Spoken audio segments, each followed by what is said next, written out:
Hello friends, आप सभी का BMS made easy bye square channel में स्वागत है। आज के वीडियो लेक्चर में हम देखेंगे तंत्र युक्ति पार्ट 2। तो पहले के जो वीडियो लेक्चर है तंत्र युक्ति पार्ट 1, उसमें हमने तंत्र युक्ति के बारे में जो बेसिक इन्फॉर्मेशन है वो देख लिया। तो अब हम स्टार्ट करेंगे फर्स्ट 10 तंत्र युक्ति। तो पहला है अधिकरण।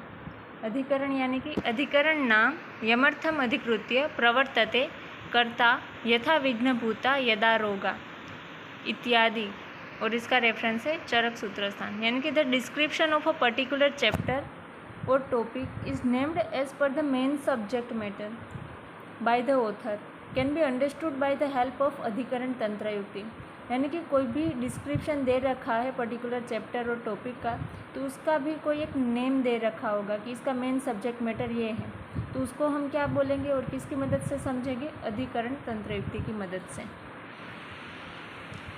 यथा रसम दोषम वा, मतलब यथा रसम दोषम वा, जैसे रस है या फिर दोष है तो इसका सब्जेक्ट मैटर हो गया रस या फिर दोष, या फिर माधव निदान है, काश्यप संहिता है, तो ये शास्त्र अधिकरण हो गया। आगे देखेंगे इसको। अधिकरण के 5 टाइप बताए गए अरुण दत्त ने, कि जो अष्टांग हृदय के कमेंटेटर हैं। 5 टाइप कौन से हैं? शास्त्र अधिकरण, स्थान अधिकरण, अध्याय अधिकरण, प्रकरण अधिकरण और वाक्य अधिकरण।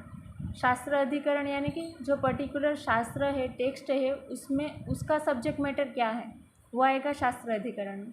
स्थान अधिकरण यानी कि जो पर्टिकुलर स्थान दे रखे हैं पर्टिकुलर संहिता में, उसका सब्जेक्ट मैटर क्या है, वो आएगा स्थान अधिकरण में। फिर है अध्याय अधिकरण, यानी कि पर्टिकुलर अध्याय का सब्जेक्ट मैटर क्या है। प्रकरण यानी कि अध्याय के अंदर जो प्रकरण दे रखे उसका अधिकरण क्या है। और वाक्य अधिकरण यानी कि पर्टिकुलर जो सेंटेंस है उसका अधिकरण या फिर सब्जेक्ट मैटर क्या है। तो पहले क्या दे रखा है कि शास्त्र अधिकरण काय बाल ग्रह, तो जैसे काश्यप संहिता है तो वो पीडियाट्रिक्स पर बेस है, तो वो उसका अधिकरण हो गया बाल यानी कि पीडियाट्रिक्स। फिर हम देखें कि माधव निदान है तो वो निदान यानी कि पॉजिटिव फैक्टर पर बेस है, तो उसका अधिकरण हो गया निदान। तो ये से सभी शास्त्र का कोई ना कोई अधिकरण रहता है। फिर है स्थान अधिकरण, यानी कि जो भी स्थान है, सूत्र स्थान है, विमान स्थान है, निदान स्थान है, इंद्रिय स्थान है, तो उनमें क्या अधिकरण है, उसका सब्जेक्ट मैटर क्या है, उस हिसाब से उसका नाम कुछ रखा हुआ है, तो उसको हम बोलेंगे स्थान अधिकरण।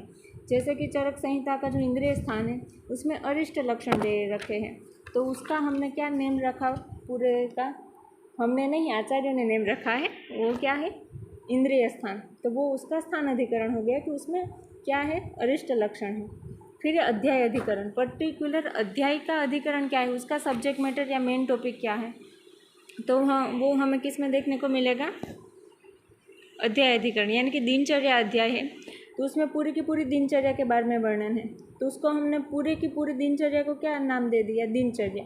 उसमें फिर दंत धावन भी आ गया, नावन, गंडू, स्नान, व्यायाम, सब कुछ। तो उन सबको किससे हम रिप्रेजेंट करेंगे, दिनचर्या। ऋतुचर्या में सभी ऋतु आ जाएंगी और उसका सब्जेक्ट मैटर हो पूरी ऋतु है, और नाम क्या है, उसका अधिकरण क्या है, ऋतुचर्या। फिर है प्रकरण अधिकरण, यानी कि पर्टिकुलर अध्याय का जो भी प्रकरण है उसका क्या अधिकरण है, उसका क्या सब्जेक्ट मैटर है। जैसे दिनचर्या में हमने सद्वृत पढ़ा है, तो वो दिनचर्या में जो सद्वृत है वो एक प्रकरण अलग से आ जाएगा, तो उसको हम किस में रखेंगे, प्रकरण अधिकरण। वाक्य अधिकरण यानी कि पर्टिकुलर सेंटेंस का क्या सब्जेक्ट मैटर है। जैसे कि शोधनम शमनम चेति समासात औषधम द्विधा, यहाँ इट मीन्स यहाँ पे किसकी, औषध की बात की गई है कि औषध 2 तरह के होते हैं, शोधन और शमन, तो यहाँ पे वाक्य अधिकरण क्या आ जाएगा, औषध। फिर हम आगे देखेंगे दूसरी तंत्र युक्ति, तो ये है योग तंत्र युक्ति, यानी कि टू यूनाइट। योगो नाम योजना व्यस्तानाम पदानाम एकीकरणम, पदानाम एकीकरणम, जो भी 2 या 3 या 4 जो भी पद है उनका एकीकरण कर कर उसका अर्थ समझना, वो आएगा योग तंत्र युक्ति में। To get the meaning of a slok with scattered words, appropriate arrangement of subject, object, verb, etc. are needed. Such arrangement is called as योग। यानी कि हमें अगर श्लोक का मतलब समझना है तो उसमें जो भी वर्ड्स, जो भी पद दे रखे हैं, उन सभी का मतलब हमें समझ में आना चाहिए, और किस हिसाब से उसका ट्रांसलेशन, किस हिसाब से उसका अर्थ निकल रहा है, वो भी हमें पता होना चाहिए। जैसे हम अन्वय देखते हैं तो वो इसमें ही आएगा योग तंत्र युक्ति में, कि अर्थ के हिसाब से हम पद को प्लेस करते हैं कि इसको फर्स्ट रखना है, इसको सेकंड रखना है, तो वो किस में आ जाएगा, योग तंत्र युक्ति में। जैसे कि यहाँ पे दे रखा है तृष्णा क्षयः प्रतमको रक्तपित्तम श्रमः क्लमः अति व्यायामतः कासो ज्वर छर्दिश्च जायते अष्टांग हृदय सूत्रसा। यानी कि पहले हमने ये सब का मतलब हम पढ़ा, तृष्णा यानी थर्स्ट, क्षय इमेसिएशन, प्रतमको रक्तपित्तम श्रमः क्लमः, तो इसका हमें मतलब पता है, लेकिन किसके लिए इंडिकेटेड है या फिर कॉन्ट्रा इंडिकेटेड है ये या फिर क्या है। फिर दूसरी लाइन में दे रखा है कि अति व्यायामतः यानी एक्सेसिव एक्सरसाइज करने पर क्या हमें हार्म इफेक्ट हो सकती है, वो ये मतलब इस श्लोक में बताया गया है, इसका अधिकरण ये है। तो अगर यदि अति व्यायामतः आगे होता तो हमें स्टार्टिंग से ही पता चल जाता कि एक्सेसिव एक्सरसाइज करने पर क्या क्या हो सकता है, तृष्णा क्षय प्रतमको रक्तपित्तम श्रमः क्लमः कास ज्वर छर्दिश्च जायते। तो ये जो हम युक्ति लगाएंगे तो इस तंत्र युक्ति को हम क्या बोलेंगे, योग तंत्र युक्ति। नेक्स्ट है हेत्वर्थ तंत्र युक्ति। हेत्वर्थ यानी कि इम्प्लीकेशन।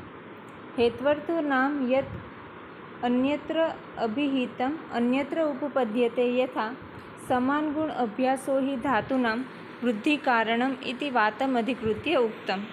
यानी कि जो हेत्वर्थ है उसका मतलब है इम्प्लीकेशन। एक यहाँ पे हमें हेतु पर फोकस करना है कि कोई हेतु की मदद से हमें कोई एक चीज़ समझ में आ रही है तो वही हेतु की मदद से हमें दूसरी चीज़ समझने में भी वो हेल्पफुल होगा। उदाहरण के तौर पर जैसे कि a fact use in some context can also be used in other context for the same utility, यानी कि extension of reasoning. A lump of mud is moistened by the water. In the same way the wound gets moistened by black gram and milk etcetera. यानी कि यहाँ पे क्या बात बोली गई है, एग्जाम्पल क्या दे रखा है कि जैसे मिट्टी का ढेला रहता है तो वो वाटर की मदद से, पानी की मदद से मॉइस्चर हो जाता है, क्लेदित हो जाता है, क्योंकि वाटर में क्या स्नेह गुण रहता है, क्लेद का गुण रहता है, इसकी वजह से वो मॉइस्चर हो जाता है, क्लेदित हो जाता है। इसी तरह वाउंड यानी कि कोई भी घाव है, व्रण है, उसमें अगर हम उस कंडीशन में, उस अवस्था में अगर हम ब्लैक ग्राम यानी कि उड़द या फिर मिल्क का सेवन करेंगे तो वो भी हील नहीं होगा, वो भी क्लेदित हो जाएगा। तो यहाँ पे लंप वाला जो लंप ऑफ मड और वाटर के एग्जाम्पल के थ्रू वहाँ पे जैसे वाटर कोज था, यहाँ पे ब्लैक ग्राम और मिल्क कोज है, तो यही समझाया गया है कि जैसे यहाँ पे वाटर है कोज मॉइस्चर होने के पीछे किसका, लंप और मड का, तो वैसे ही यहाँ पे वाउंड हील नहीं होगा अगर हम वाउंड की कंडीशन में ब्लैक ग्राम और मिल्क लेंगे तो। नेक्स्ट है पदार्थ तंत्र युक्ति। पदार्थो नाम पदस्य पदयोः पदानां वा अर्थः पदार्थः। चक्रपाणि ने दे रखा है, मतलब इन सूत्र और वाक्य द पद possesses some inherent specific meaning by which they are differentiated or understood. It is known as पदार्थ। यानी कि कोई भी सेंटेंस है या फिर सूत्र है तो उसमें सभी पद दे रखे, तो उसका क्या मतलब है, कौन से कंटेक्स्ट में वहाँ पे यूज़ हुआ है, तो उसको हम बोलेंगे पदार्थ तंत्र युक्ति। हमने पीवी में पदार्थ विज्ञान में भी हमने देखा था तात्पर्याख्या, यानी कि सेंधवम आनय, यानी अगर बेटल में बोले कि सेंधव लाओ तो वहाँ पे घोड़ा लेके जाना है, और रसोई घर में बात हो रही है कि सेंधवम आनय, सेंधव लाओ तो वहाँ पे सोल्ट लवण लेके जाना है। यहाँ पे और क्या एग्जाम्पल दे रखा है, पद शक्तम पदम, यानी कि कोई भी पद है तो उसमें कुछ एनर्जी या फिर उसको एक्सप्रेस करने की शक्ति रहती है। Expected meaning of the word by the user in particular reference is known as पदार्थ। जैसे कि वेद, द्रव्य, गुण, आयुषो, वेदः, तंत्र युक्ति एक्सेट्रा। गुण है तो यहाँ पे हमें कौन से गुण लेने हैं, क्वालिटी लेनी है, गुरुआदि गुण, परादि गुण, आत्मा आदि गुण, प्रयत्न आदि गुण एक्सेट्रा, तो वो सब हमें इससे ही पता चलेगा। कौन सी तंत्र युक्ति की मदद से, पदार्थ तंत्र युक्ति की मदद से। अब हम देखेंगे प्रदेश तंत्र युक्ति, यानी कि partial statement. If the matter is too much to describe and only few tips are mentioned from it then it is प्रदेश तंत्र युक्ति। फॉर एग्जाम्पल चरकोक्त दृश्यमानी जीवनी। इसकी मैं आपको एक शॉर्ट ट्रिक बता दूं, तो इसमें क्या इत्यादि मतलब सभी बहुत सी चीज़ें किसमें आती हो लेकिन सभी एक्सप्लेन करनी पॉसिबल ना हो तो हम बोल देते हैं वगैरह वगैरह एक्सेट्रा इत्यादि आदि। तो वो आएगा किस में आएगा, इसमें प्रदेश तंत्र युक्ति में। जैसे कि आचार्य चरक ने दशमानी बताई गई है तो जीवनीय दशमानी और एक्सेट्रा आदि, मतलब सभी हमें समझ लेनी है क्योंकि सभी डिस्क्राइब करना पॉसिबल नहीं है। तो हम कहीं ऐसे सेंटेंस बोल देते हैं कि वगैरह वगैरह, तो वो किस में आएगा, प्रदेश तंत्र युक्ति में। पार्शियल स्टेटमेंट जो मेंशन किया है उतना ही नहीं आएगा, उसके अलावा भी कई सारी चीज़ें आ सकती है, यही हमें इससे समझना है। फिर है उद्देश्य। उद्देश्य यानी कि इन ब्रीफ। तो इसमें हमें क्या समझना है, इसमें हमें ये एक लाइन याद करनी है कि समास वचनम उद्देश्य। उद्देश्य नाम संक्षेप अभिधानम यथा हेतुलिंग औषध ज्ञानम। मतलब हम बोले कि त्रिसूत्र आयुर्वेद, तो वो ब्रीफ में बता दिया गया कि हेतुलिंग और औषध। फिर हमने बाद में उसको आचार्य ने डिटेल में एक्सप्लेन किया है कि हेतु यानी कि पॉजिटिव फैक्टर, लिंग यानी कि सिम्टम्स और औषध यानी कि मेडिसिन। तो फिर वो किस में आएगा, उद्देश्य, यानी कि पहले ब्रीफ में बता देना। समास वचनम उद्देश्य, brief description of a subject, concise but precise yet, दशमूल, शल्य, अष्टांग आयुर्वेद वगैरह। और इसका जो एक कोटेशन है, वायु पित्तम कफश्चेति त्रयो दोषा समासतः, यानी कि 3 दोष होते हैं, शारीरिक 3 दोष होते हैं, वात पित्त और कफ। तो पहले हमने ब्रीफ में बता दिया कि 3 शारीरिक दोष होते हैं। फिर उसको विस्तार से बाद में बताया गया कि वात की लोकेशन ये है, इस आचार्य ने ये बताई, उसके फंक्शन क्या है, प्राकृतवात के कर्म क्या है, तो वो सब किस में आएगा, निर्देश में आ जाएगा। अभी हम क्या पढ़ रहे हैं, उद्देश्य, यानी कि ब्रीफ में बता देना। फिर हम बाद में उसको डिस्क्राइब करेंगे विस्तार से, तो वो आएगा निर्देश में। निर्देश यानी कि विस्तार वचनम निर्देशः। उद्देश्य यानी क्या था, समास वचनम उद्देश्य। यहाँ पे क्या है, विस्तार वचनम निर्देशः, एलोबरेट करना, एलोबोरेशन।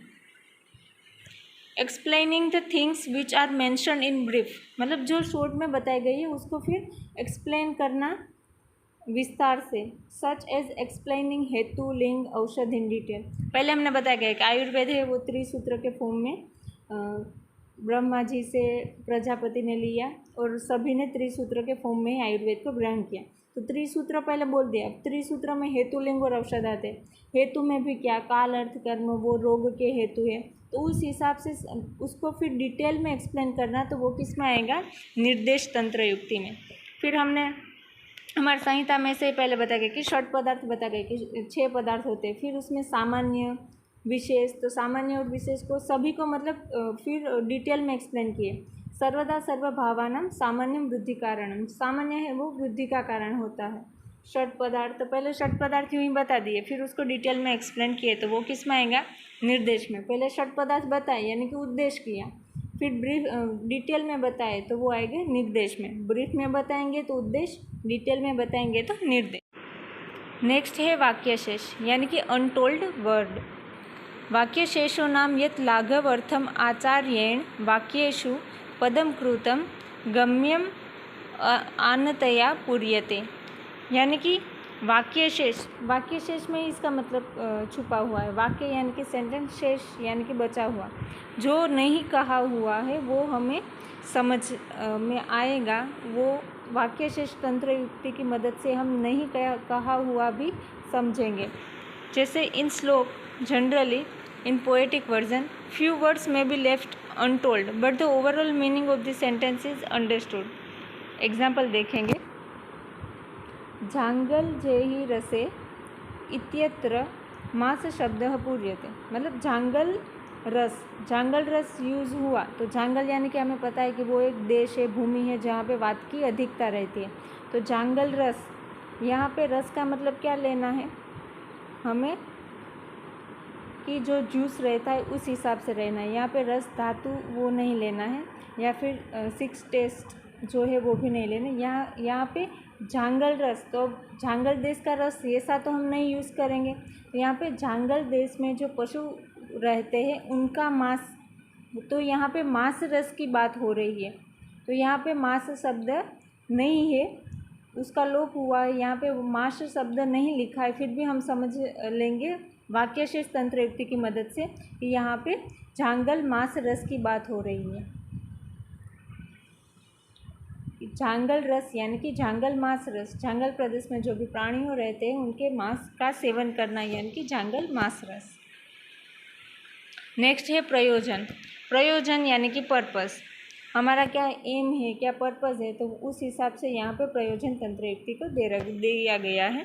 प्रयोजनम नाम यद अर्थम कामायमानः प्रवर्तते यथा। आयुर्वेद का क्या प्रयोजन है? धातु साम्य क्रिया चोक्ता तंत्रस्य प्रयोजनम। ये चरक संहिता में भी बताया गया है कि धातु साम्य, धातु यानी कि यहाँ पे क्या लेना है हमें, दोष धातु मल सभी चीज़ें लेनी है, उन सभी का क्या साम्य अवस्था में लाना, यही इसका आयुर्वेद का प्रयोजन है यानी कि पर्पस है। द आउटकम और यूटिलिटी और बेनिफिट्स और पर्पस और ऑब्जेक्टिव ऑफ द कंटेक्स्ट और स्टेटमेंट, यानी कि हमारा क्या पर्पस है उसी को हम क्या बोलेंगे, प्रयोजन। धातु साम्य क्रिया इज टोल्ड एज प्रयोजन ऑफ तंत्र। यहाँ पे तंत्र का क्या प्रयोजन है, धातु साम्य यानी कि दोष धातु मल सभी का क्या करना, बैलेंस इक्विलिब्रियम स्टेट में लाना। तो प्रयोजन यानी कि क्या पर्पस है उसको हम क्या बोलेंगे, प्रयोजन। नेक्स्ट है उपदेश। उपदेश यानी कि ऑथोरिटेटिव इंस्ट्रक्शन। यहाँ पे इंस्ट्रक्शन बोला है, यहाँ पे कंपलसरी में नहीं आएगा। हम किसी को उपदेश दे देंगे हमें ऐसा करना चाहिए, you should do this, you should not do this, तो वो सब किस में आएगा, उपदेश में। यहाँ पे हम मस्ट नहीं बोल रहे, कंपलसरी नहीं है। उपदेश यानी कि ऑथोरिटेटिव इंस्ट्रक्शन या फिर सेंटेंस। उपदेशो नाम आप्त अनुशासनम यथा स्नेहम अग्रे प्रयुज्यित ततः स्वेदम अनंतरम इत्यादि। यानी कि क्या बताया गया है कि स्नेहन should be done before the स्वेदन। मतलब आचार्यों ने ऐसा बोला है कि अगर स्नेहन स्वेदन करवाना है तो स्वेदन से पहले हमें क्या परफॉर्म करवाना चाहिए, स्नेहन करवाना चाहिए। दीज आर द वर्ड्स और authoritative textual references. One should act according to dharma and artha, if it is opposed then one can not be happy. यानी कि ऐसा भी बोला गया कि हमें धर्म और अर्थ का अच्छे से पालन करना चाहिए, उस हिसाब से हमें अपना कर्म करना चाहिए। अगर कोई ऐसा नहीं करेगा तो वो लाइफ में हैप्पी नहीं रहेगा। तो ये इंस्ट्रक्शन दी गई है, इसमें कोई मस्ट भी या फिर कंपलसरी वाला उन्होंने नहीं बोला। उन्होंने सिर्फ हमें उपदेश दिया है कि हमें ये करना चाहिए, ये अच्छी चीज़ है, सद्बुद्धि का पालन करना चाहिए, दिनचर्या को फॉलो करना चाहिए, ऐसा। तो वो किस में आएगा, उपदेश में। तो मिलते हैं अब नेक्स्ट वीडियो लेक्चर में। अगर आपको हमारी वीडियो अच्छी लगे तो हमारी वीडियो को लाइक करें, शेयर करें और चैनल को सब्सक्राइब करें। थैंक